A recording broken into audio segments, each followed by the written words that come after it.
Good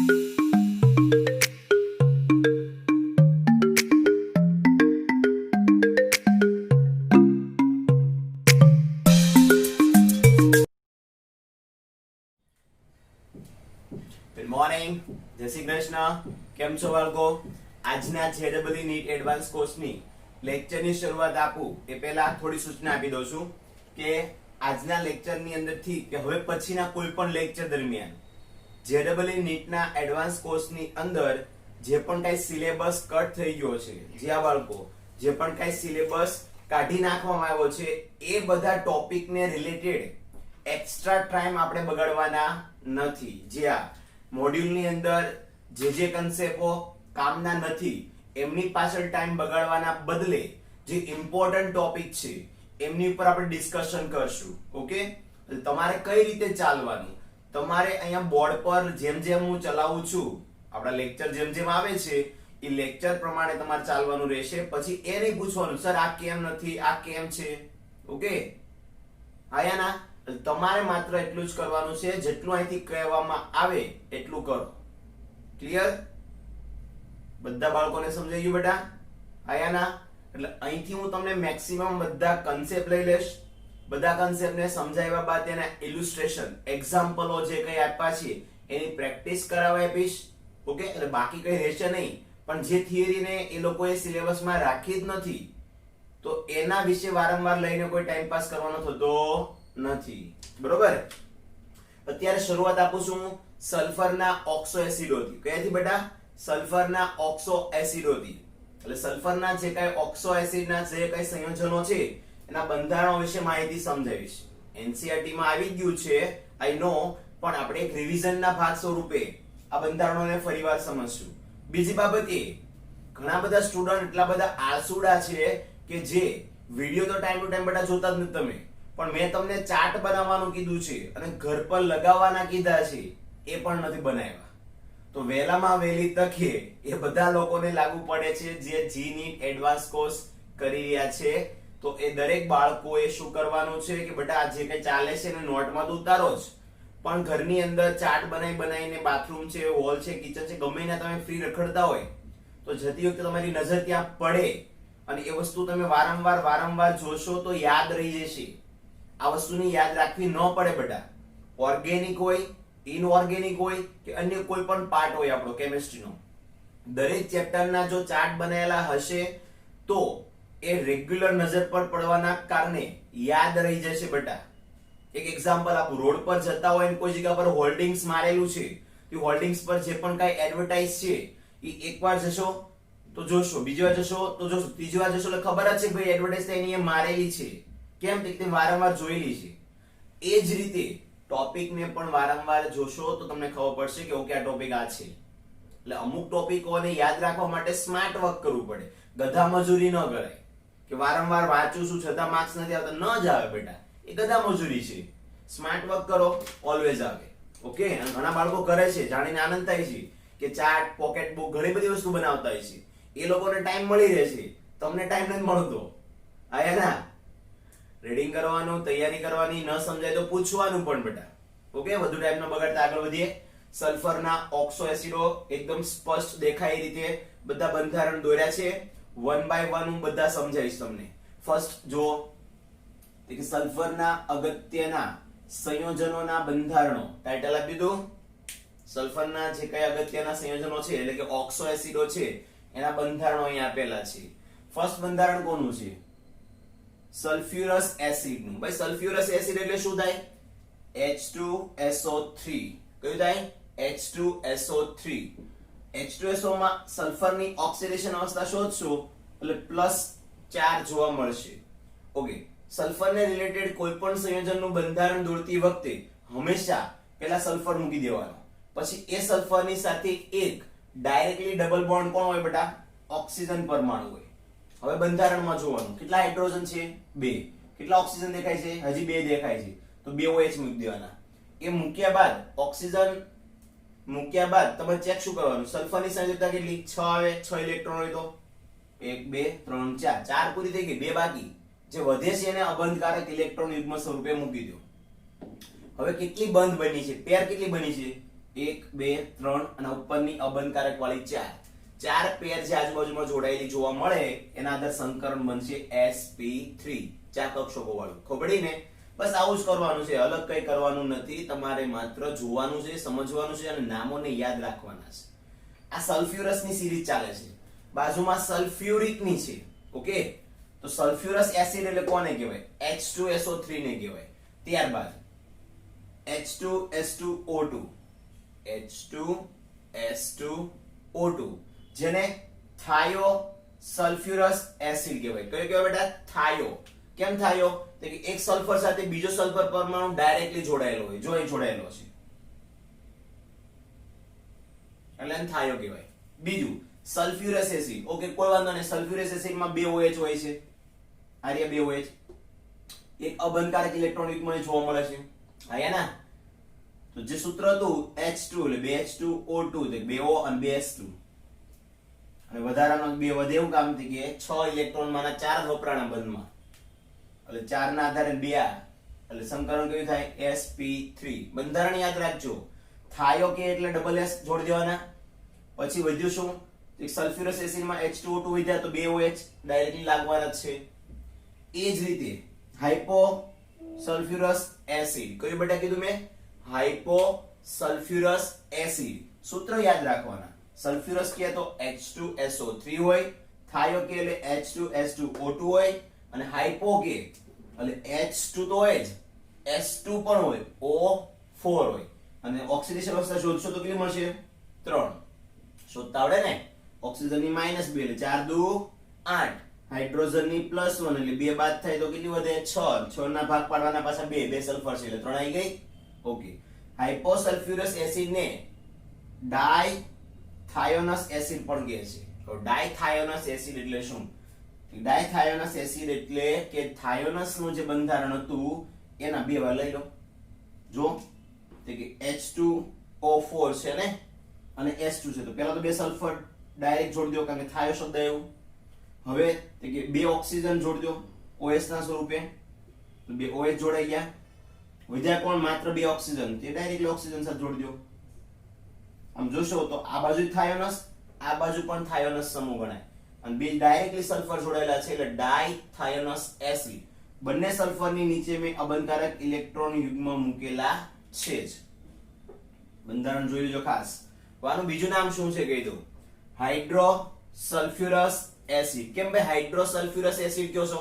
માં hydro સમૂહ છે ને, આયા ના OH એટલે એને હાઇડ્રો સલ્ફ્યુરસ એસિડ તરીકે પણ ઓળખવામાં આવે છે. યાદ રહી ગયા? ન યાદ રહે તો બબ્બે વાર લખો, ચાર્ટ બનાવો, એક્સ્ટ્રા બુકમાં લખો, દોરીને ઘરમાં દોરીને લટકાઈ દો ગમે ત્યાં, એટલે હાલતા ને ચાલતા દેખાય તો યાદ રહે. ઓકે, ચલો. ત્યારબાદ ચોથું બંધારણ કોનું છે? ડાય સલ્ફ્યુરસ એસિડ નું. એક સલ્ફ્યુરસ એસિડ હતો, હવે ડાય સલ્ફ્યુરસ એસિડ, જેને પાયરો પણ કહેવાય. શું કહેવાય બેટા? Pyro sulphurous acid. હંમેશા મનમાં બબ્બે વાર નામ બોલો, સૂત્ર બોલો. જેમ કે સૂત્ર કયું છે બેટા એનું?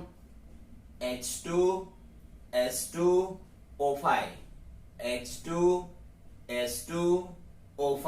બંધારણ કેમ દોરશો? એના પહેલા એની ઓક્સિડેશન અવસ્થા શોધશો તો 4 મળશે. તો ઓક્સિડેશન અવસ્થા એ તો 11 માનો ટોપિક છે નાનો, તો શોધવું એ તમારી માટે ડાબા હાથનું કામ થયું ને, તો જમણા હાથનું.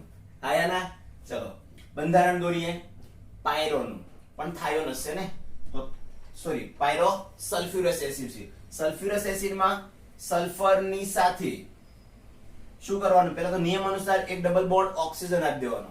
આ બાજુ પણ બીજા એક સલ્ફરને ડબલ બોન્ડ ઓક્સિજન આપી દેવાનો કારણ કે S2 છે ને બે સલ્ફર તો મૂક્યા, બંનેને જોડી દો.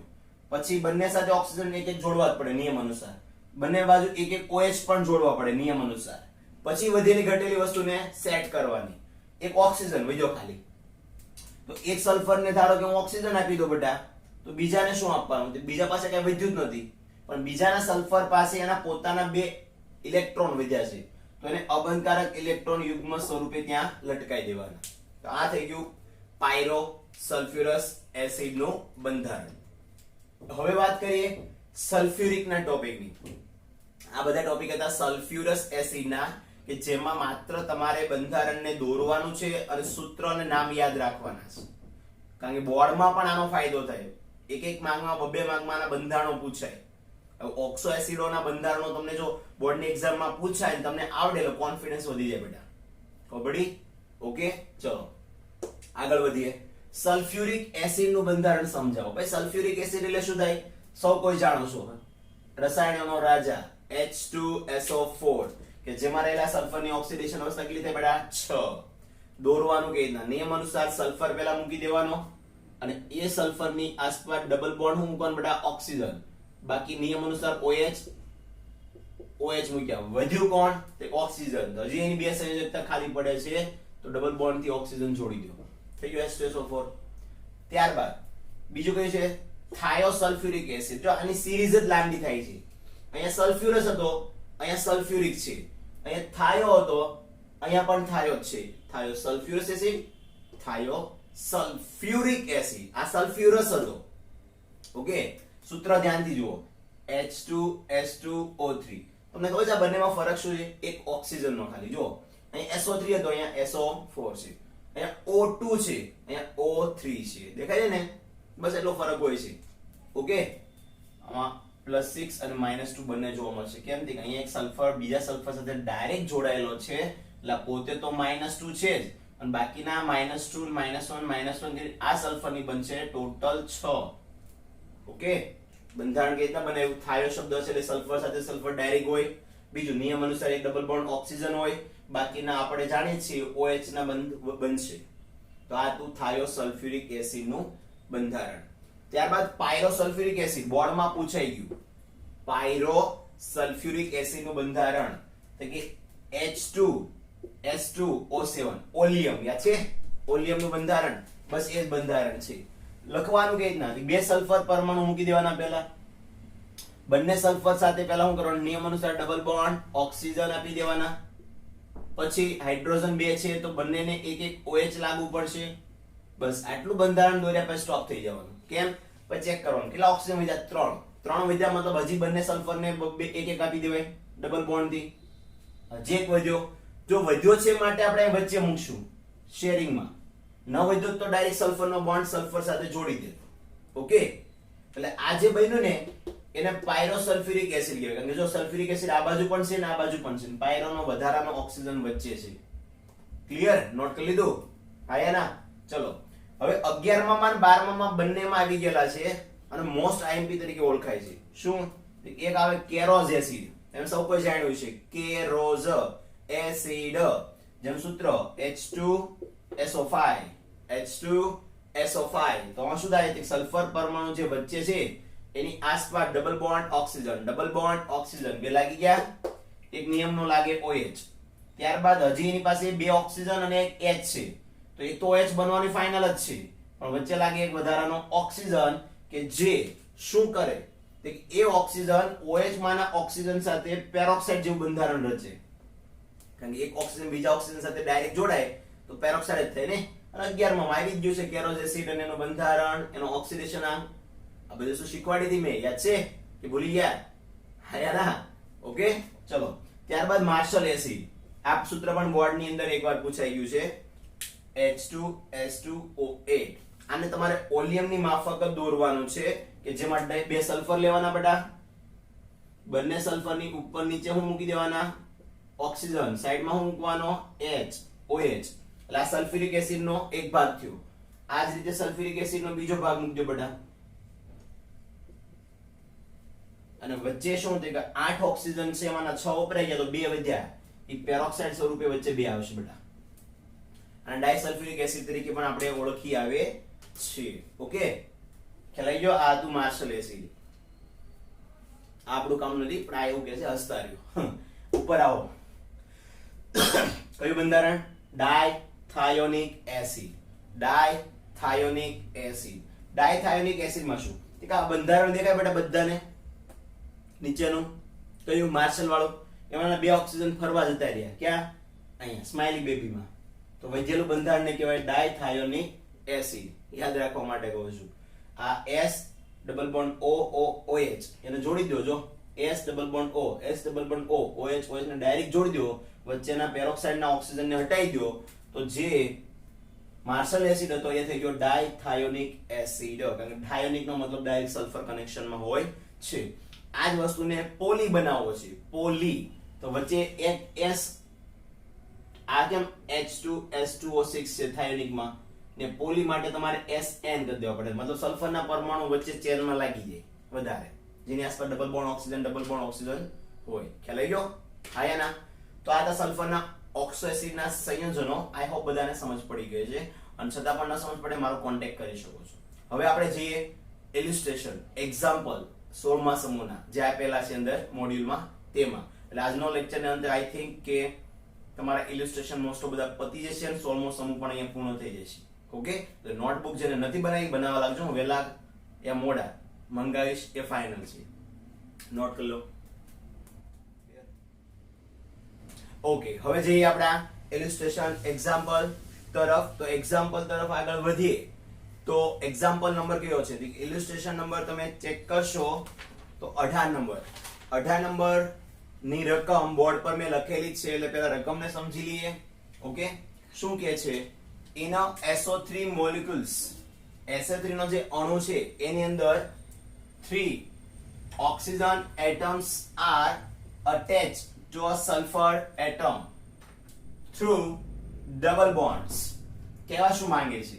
સલ્ફર પરમાણુ છે એની સાથે 3 ઓક્સિજન પરમાણુ છે એ અટેચ થયેલા છે. ઓકે, તમને ખ્યાલ હોય તો વાયુમય અવસ્થામાં જ્યારે SO3 નો અણુ રહેલો હોય ત્યારે 3 ઓક્સિજન એટમ શું કરે છે? તે કે આ સલ્ફરના 3 બોન્ડ જોડાયેલા છે સિંગલ, અત્યારે તો 3 વાળું સંકળ કયું થાય? sp2. પછી જ્યારે પોતે ગેસિયસ અવસ્થામાં હોય છે ત્યારે એનો એક બંધ કેવો હોય બેટા? ટ્રાયેંગ્યુલર મોડમાં પાઈ બંધ ધરાવતો હોય છે. યાદ આવે તો ટ્રાયેંગ્યુલરમાં 120 ના એંગલને ડિગ્રીએ દરેક ઓક્સિજન પરમાણુ સલ્ફર સાથે એક બીજો એક બંધ બનાવે છે, પી કક્ષક, એની વધારાની જે પી કક્ષક હોય તેની સાથે, એટલે ઈ ઓવરલેપ થાય. આ જે ઓવરલેપ થયેલી કક્ષક છે કઈ છે બેટા? એક્સ્ટ્રા પી કક્ષક, જે દરેક ઓક્સિજન પરમાણુ પાસે રહેલી હોય છે. એટલે આમ જોવા જઈએ ને તો sulphur oxygen sulphur oxygen sulphur oxygen કુલ 3 પાઈ બોન્ડ બનાવે છે, એ વાત સાચી. ઓકે, એટલે એને કીધું હેન્સ the molecules, એટલે કે જે અણુ છે એ consist of 3 pi bonds, જે આપણે સાબિત કરીએ. આયાના? Okay, the pi bonds present in SO3 molecules are, એટલે pi bonds છે કયા એ તમારે સાબિત કરવાનું છે.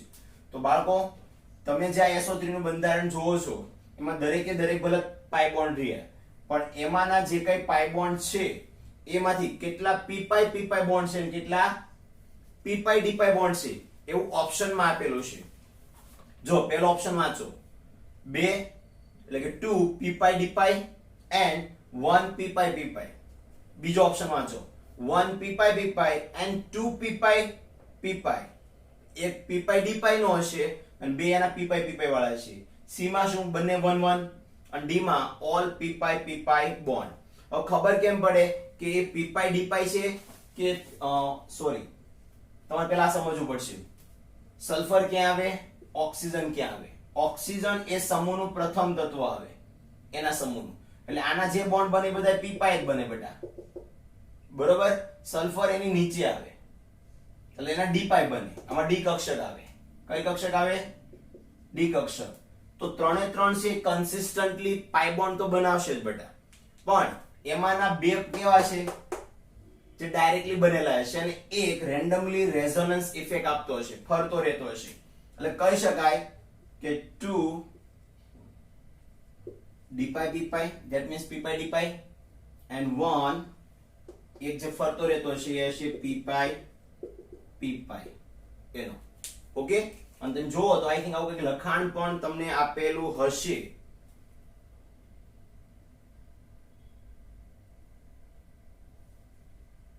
એક્સ્ટ્રા લખાણ નથી, પણ અંદર તમે મોડ્યુલમાં આપેલું છે. મોડ્યુલના લખાણ કરતા હું તમને જે લખાણ લખાયેલું છે એ સમજો. sp2 ની સાથે p કઈ રીતે થાય? ઓવરલેપ થાય છે. જ્યારે આની સાથે ઓવરલેપ થતી હશે અને આની સાથે, ત્યારે એમની બંનેની વચ્ચે કયા બંધ બનશે? એક ઓક્સિજનની બેની p કક્ષક હશે. આની કઈ આવે બેટા? d કક્ષક. એટલે p d, p ડી પાઈ અને એ જ રીતે જ્યારે સલ્ફર આની બી સાથે જોડાયેલો હોય ત્યારે ઓક્સિજન જે ડબલ બોન્ડ પાઈ બોન્ડ નો બનાવે છે એમાં પોતાના જ બધા ઇલેક્ટ્રોન વાપરી નાખે એટલે પોતાના ને પોતાના સાથે બનાવે છે એટલે એક બને પી પાઈ આમાં તમે જવાબ આપી શકો છો ક્લિયર એટલે ઓપ્શન તમારે શું યાદ રાખવાના બે પી પાઈ ડી પાઈ વાળા આવે અને એક જ ખાલી પી પાઈ વાળો જોવા મળે આગળ વધો 19 નંબરના ઇલ્યુસ્ટ્રેશન તરફ હવે થોડાક બધા એવા લીધા છે કે જેની અંદર તમે હમણાં ભણ્યા ને સલ્ફરના ઓક્સો એસિડો તો એ બંધારણો કોને કેવા યાદ રહ્યા હવે એની થોડી ચકાસણી કરી લઈએ તો એસિડ હેવિંગ સલ્ફર એટમ એક એસિડ છે having a sulfur atom with a lone pair of electron on it એટલે આપેલા જે કઈ બંધારણો આપેલા છે ઓપ્શનમાં ABCD કરીને એ બધાનામાંથી કયું બંધારણ એવું છે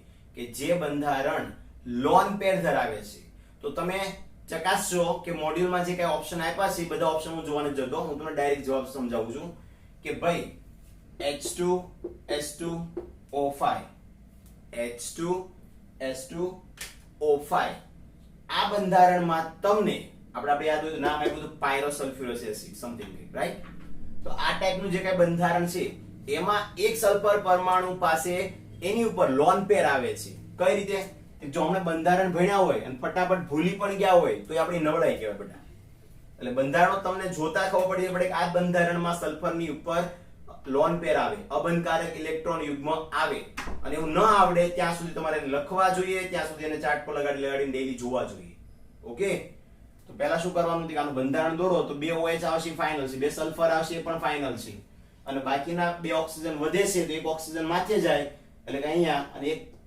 લોન પેર આવે આ એનું બંધારણ છે ઓકે નોટ કરી લેજો 19 નંબરનો ઇલ્યુસ્ટ્રેશન 20 નંબર ઘણી જગ્યાએ કેરિંગ વચાય છે પણ વાસ્તવમાં આ ચેરિંગ પ્રોસેસ માટે લખેલું છે ચેરિંગ શું છે કહી દો ખાંડને બાળવાની વિધિ છે ખાંડમાંથી પાણીને દૂર કરવાની વિધિ છે કોના દ્વારા તો પ્રશ્ન સમજો તો ખબર પડે ચેરિંગ ઓફ કેન સુગર ખાંડ છે ને એમાં by sulphuric acid shows blank property of the acid એસિડની એક એવી લાક્ષણિકતા એક એવો ગુણધર્મ દર્શાવે છે ચેરિંગ પ્રોસેસમાં ખાંડ દ્વારા ખાંડનું સલ્ફ્યુરિક એસિડ દ્વારા ચેરિંગ કરવાથી શું દર્શાવે છે જોઈ લઈએ આ છે ખાંડ C12H22O11 કે જે H2SO4 ની હાજરીમાં શું થાય ચેરિંગ પ્રોસેસ આપી તો આ ભાઈ આમાંથી પાણીના 11 અણુને દૂર કરી કાળો કોલસા ટાઈપનો કાર્બન પડ્યો રહેવા દે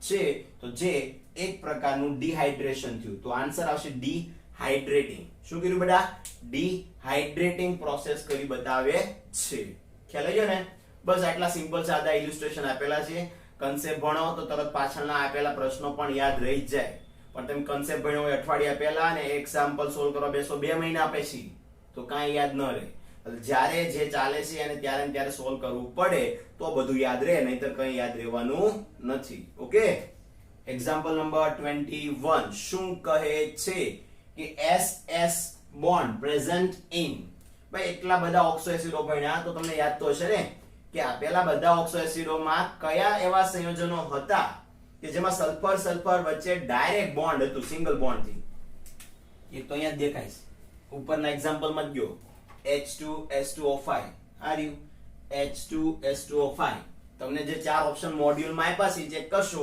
તો ખ્યાલ આવી જશે H2S2O5 હા ઘણા એવા ડોઢા છે જેમ કે છે સર લખો ને બેટા વિડિયો લેક્ચર જે જીનીટ એડવાન્સ ના જોવા બેસી એટલે મોડ્યુલ લઈને જ બેસવાનું કમ્પલસરી મોડ્યુલ લઈને બેસવાનું કેમ તો હું મોડ્યુલ એનસીઈઆરટી બંને સાથે લઈને કન્સેપ્ટ ભણાવતો હોઉં છું હવે તો એ મોડ્યુલમાં અમુક પોઈન્ટ સાઈડમાં લખતા રહેવા પડે અને પછી તમારે ઉતારવાના ક્યારે એને નોટબુકમાં એટલે મોડ્યુલની અંદર એક્ઝામ્પલો ચાલતા હોય ત્યારે કમ્પલસરી તમારે લઈને બેસવું પડે તો તમને ખબર પડે કે ભાઈ ચલો ક્વેશ્ચન સરે પૂછ્યો છે એના ઓપ્શન આ બધા છે તો એની સમજૂતી આ છે યસ ઓર નો અને એ જ રીતે ડાયથાયોનિક એસિડનું બંધારણ પણ યાદ હોવું જોઈએ H2S2O6 આપણું છેલ્લું બંધારણ હતું અંદર યાદ છે ડાયથાયોનિક એસિડ એમાં પણ સલ્ફર સલ્ફર ડાયરેક્ટલી જોડાયેલા હતા નોટ કરી લો 21 નંબર સુધી બાકીના ઇલ્યુસ્ટ્રેશન આની પછી જોઈએ હવે ઓકે, લેક્ચરના છેલ્લા પડાવ તરફ કે આજના લેક્ચરમાં તમે શું કરવાના છો છેલ્લા પડાવમાં તો જે ઇલુસ્ટ્રેશન છે 16મો સમૂહ અહીં કમ્પ્લીટલી પૂરો કરશો આપણે. જોઈએ શું કહે છે. when H2SO4 ઇલુસ્ટ્રેશન નંબર ક્લાસ બેટા 22 when H2SO4 react with PCl5 જ્યારે સલ્ફ્યુરિક એસિડ ફોસ્ફરસના પેન્ટાક્લોરાઇડ સાથે રિએક્ટ કરે છે ત્યારે સલ્ફ્યુરાઇલ ક્લોરાઇડ બનાવે છે. કોઈ બનાવે છે? સલ્ફ્યુરાઇલ ક્લોરાઇડ બનાવે છે. તો સલ્ફ્યુરાઇલ chloride is formed as the final product. So this is the shows the H2SO4 is blank. આ બતાવે છે કે H2SO4 શું છે, તો શું ધરાવે છે. તો option A B C D તમે વાંચી શકો છો, મોડ્યુલમાં આપેલા છે. પણ એક ખાસ ધ્યાન આપજો કે સલ્ફ્યુરિક એસિડમાં બે હાઇડ્રોક્સિલ સમૂહ છે અને PCl5 ની બનાવટ જ્યારે મેં ભણાવડાવી હતી ત્યારે પણ તમને બતાવ્યું હતું કે PCl5 માં એ બીજા કોઈની સાથે રિએક્ટ કરે એટલે એમાંના OH સમૂહ દ્વારા શું કરે, પોતાના Cl નું વિસ્થાપન કરે. બધા Cl વિસ્થાપિત નહીં થાય કારણ કે PCl5 છે. 3 હોત તો થાત. PCl5 છે એટલે આમાંથી માત્ર કેટલા જાય છે? 2 જ જાય છે. એ 2 Cl જે વિસ્થાપિત થાય છે એ અહીંયા રહેલા SO2 સાથે બનાવે સલ્ફ્યુરાઇલ ક્લોરાઇડ SO2Cl2. બાકી બે હાઇડ્રોજન, બે ઓક્સિજન અને ફોસ્ફરસ વધે છે. તો માનો અહીંથી જોઈ શકો છો કે આ જે H છે એ HCl માં જતા રહે છે બેટા, અને ત્યારબાદ જે ઓક્સિજન છે એ POCl3 બનાવવામાં મદદ કરતા હોય છે. ક્લિયર? અહીં ફોસ્ફરસના બે અણુ લેશો તો અહીં ઓટોમેટિક બેલેન્સ થઈ જશે, એટલે બેલેન્સિંગનો કોઈ પ્રશ્ન નથી. પણ આ ટાઈપનો સલ્ફ્યુરાઇલ ક્લોરાઇડ બનાવે છે તો એ સાબિતી આપે છે કે સલ્ફ્યુરિક એસિડની અંદર કોણ પ્રેઝન્ટ છે બેટા? બે હાઇડ્રોક્સિલ ગ્રુપ પ્રેઝન્ટ છે. પરિણામે બે OH વિસ્થાપિત થઈ બે Cl જોડાઈ સલ્ફ્યુરાઇલ ક્લોરાઇડ બનાવી શકે છે, અધરવાઇઝ આ પ્રોસેસ થઈ શકતી નથી. બીજો ક્વેશ્ચન નંબર 23 જો, how will you obtain the following from H2SO4? એટલે નીચેના જે પણ કાઈ છે એને તમારે મેળવવા હોય તો તમે H2SO4 સાથે શું નાખશો તો એ તમને મળશે. તો પહેલી વસ્તુ મારે સલ્ફરના ડાયોક્સાઇડ જોતા છે. શું જોતા છે? સલ્ફરના ડાયોક્સાઇડ. તો હું સલ્ફ્યુરિક એસિડની અંદર વધુ માત્રામાં નહીં પણ ઓછી માત્રામાં સલ્ફર નાખીશ, જેથી સલ્ફ્યુરિક એસિડ સલ્ફરનું શું કરી નાખે? ઓક્સિડેશન કરીને બનાવી નાખે સલ્ફર ડાયોક્સાઇડ. અને વધેલો ઘટેલો કોણ હોય બેટા? એમાં પાણી. ઓકે, અને માટે આ પ્રબળ રિડક્શન કરતા તરીકે ભેજવાળા વાતાવરણમાં વર્તી શકે છે. તો પડી ને. ત્યારબાદ સુધારો કરજો. બીજો પણ SO2 નથી, SO3 છે. બે SO2 તો બનાવવાનું કે નહીં, નકર તો એક જ થયું. બીજો SO3 છે. સુધારો કરજો મોડ્યુલમાં. તો જ્યારે પણ H2SO4 ની પ્રક્રિયા પેન્ટોક્સાઇડ સાથે કરો, ફોસ્ફરસના પેન્ટોક્સાઇડ સાથે કરો, ત્યારે એ HPO3 બનાવશે. શું બનાવશે? હાઇડ્રોજનના ફોસ્ફાઇડ બનાવશે અને એમાંથી સલ્ફાઇડ આયન એટલે સલ્ફાઇડનો અણુ છૂટો પડશે. નોટ કરતા રહેજો, ઇમ્પોર્ટન્ટ છે એટલે લઉં છું, નહીં તો સ્કીપ કરી નાખ્યા હોત. કે સલ્ફ્યુરિક એસિડ કોની સાથે રિએક્શન કરી સલ્ફર ટ્રાયોક્સાઇડ બનાવે. એમ તો આપણે સલ્ફર ટ્રાયોક્સાઇડ અને સલ્ફર ડાયોક્સાઇડ ની રિએક્શનો ભણી ગયા છીએ ચાર્ટ પદ્ધતિ દ્વારા, એમાં પણ આવી ગયું છે. અને ત્યારબાદ સલ્ફ્યુરાઇલ ક્લોરાઇડ, એ તો હમણે જોયું કે SO2Cl2 કઈ રીતે બને. PCl5 નાખી દો સલ્ફ્યુરિક એસિડમાં, ઓટોમેટિક મળી જાય, એની રિએક્શન લગતો નથી. આગળ વધો. Question number 24, what happens when, ક્યારે શું થાય તો કે જ્યારે concentrated H2SO4 is added to calcium fluoride. કેલ્શિયમના ફ્લોરાઇડમાં સલ્ફ્યુરિક એસિડ એડ કરો, સાંદ્ર એ પણ, તો શું બને? ઓબ્વિયસલી રિએક્શન આવી કોને ન આવડે કે જે કેલ્શિયમના ફ્લોરાઇડની H2SO4 સાથે પ્રક્રિયા કરું તો કેલ્શિયમ બનાવે પોતાના સલ્ફેટ અને બાકીનો શું વધ્યો? HF. હા એના સિમ્પલ જ છે ને. ઓકે, તો બીજી રિએક્શન શું કહે છે? SO3 છે, sulphur trioxide is passed through water. Obviously સલ્ફરના ટ્રાયોક્સાઇડને પાણીમાંથી પસાર કરો, સલ્ફ્યુરિક એસિડ બની જાય છે. સિમ્પલ રિએક્શન છે. પ્રશ્નો પણ એકદમ સહેલા હતા. હા એના. ચલો આજના લેક્ચરના અહીંયા ઇલિસ્ટ્રેશન મારા તરફથી પૂરા થાય છે. તમારે શું કરવાનું છે? ઇલિસ્ટ્રેશન નંબર 25 હોમવર્કમાં પ્રેક્ટિસ માટે આપું છું, કરજો, ટ્રાય, સમજજો, જ્ઞાન ત્યાં સોલ્યુશન લખજો, મને કોઈ વાંધો નથી, પણ ટ્રાય કરજો. થિયરિકલ બેઝ છે, જોઈએ ને કોણે કેટલી થિયરી વાંચેલી છે 11-12 માંની, એટલે થિયરિકલ બેઝ પર છે. 16મો સમય પૂરો થાય છે તો સાથે સાથે સેલ્ફ પ્રેક્ટિસ એક્સરસાઇઝ પણ આવી ગઈ છે. હા એના. જો સેલ્ફ પ્રેક્ટિસ એક્સરસાઇઝ કેટલા નંબરની આવી? 4 નંબરની. એટલે કે કન્સેપ્ટ એપ્લિકેશન એક્સરસાઇઝ નંબર 4 એ તમારે જાતે પ્રેક્ટિસમાં કરવાની છે. ન આવડે તો પૂછવાનું છે, પણ બધા જ એક્ઝામ્પલો જે ઇલિસ્ટ્રેશન અંદર આપ્યા છે સોલ્વ કરજો. ત્યારબાદ શરૂ થાય છે 17મો સમૂહ કે જે આપણા નેક્સ્ટ લેક્ચરમાં હશે, નેક્સ્ટ વીક થી. ઓકે, આ વીકનું કાર્ય અહીંયા પૂરું થાય છે અને તમારું કાર્ય પણ તમને મળી ગયું છે. કોઈ પણ આળસ કર્યા વિના ચાર્ટ બનાવવા મળજો વહેલામાં વહેલી તકે, તો વહેલા યાદ રહેશે. નકર જી નીટ એડવાન્સ એક એવો કોર્સ છે કે જે માત્ર અમુક સ્ટુડન્ટને કેપેબલ જ રહે છે, બાકી બધા ટાઈમ પાસ કરતા હોય છે. આપણે એવું નથી કરવાનું, આપણે બધાએ ફોકસ કરી કોન્સન્ટ્રેટ સાથે અભ્યાસ કરવાનો છે. અને મેં તમને શીખવાડ્યું પ્રમાણે ચાર્ટ બનાવો બેટા, રિઝલ્ટ ઇમ્પ્રુવમેન્ટ કેમ થાય, સ્માર્ટ વર્ક થી થાય બેટા. ઓકે, ચલો, થેન્ક યુ, જય શ્રી કૃષ્ણ.